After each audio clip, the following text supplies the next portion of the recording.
Transport. Un syndicat de transporteurs exige la démission de Diaby Ibrahim. Le syndicat des chauffeurs professionnels de Côte d'Ivoire, Ciproxi, exprime son profond mécontentement face à la gestion actuelle du Haut Conseil du transport de Côte d'Ivoire sous la direction de Diaby Ibrahim. C'est au cours d'une conférence de presse animée le mercredi 21 août 2024 à la Maison de la Presse d'Abidjan que El Hadj Sidiki Konaté, président de ce syndicat, a dénoncé la non-application du décret présidentiel numéro 2021-860 du 15 décembre 2021 portant réglementation du transport public de personnes. Pour lui, après une évaluation approfondie des récents développements et des actions menées par l'administration du Haut Conseil, il est évident de constater des dysfonctionnements graves qui nuisent à l'efficacité et à la transparence du secteur du transport. El Hadj Sidiki Konaté a dénoncé des problèmes spécifiques liés à la mauvaise gestion des fonds, l'inefficacité des politiques de transport mises en place, le manque de dialogue avec les acteurs du secteur, estimant que la situation est devenue intenable pour le bon fonctionnement du secteur du transport. Il donne plus de détails. Les autorités ne m'écoutent pas en fait. Nous avons mis l'état-major du transport en place pour le président de la ville de Côte d'Ivoire, son excellence Alassane Ouattara. Bientôt, nous allons essayer de faire une conférence de presse de taille où toute la Côte d'Ivoire sera là, des transporteurs ivoiriens. Parce qu'on a dit à des amis et des collaborateurs pour créer des différentes entreprises, plus que 2390 entreprises qui ont été créées. Parce que mon côté, moi-même j'ai créé mon propre entreprise pour donner le courage, la facilité d'avoir des entreprises pour avoir des véhicules. Aucun gars qui a créé l'entreprise aujourd'hui qui a eu des véhicules. Ça c'est un. De deux, aujourd'hui l'impôt est en train de nous traquer partout. Moi, ça me fait bientôt 7 ans, je n'ai pas encore payé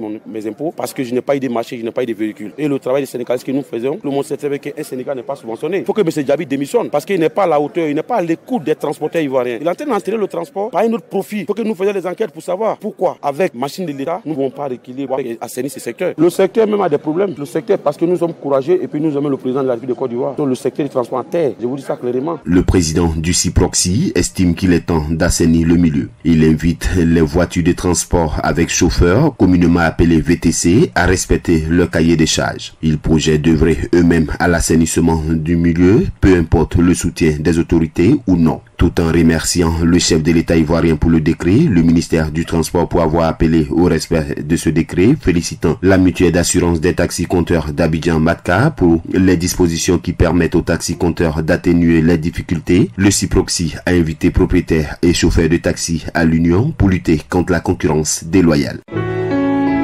APRA, Agence Presse, Radio et Audio.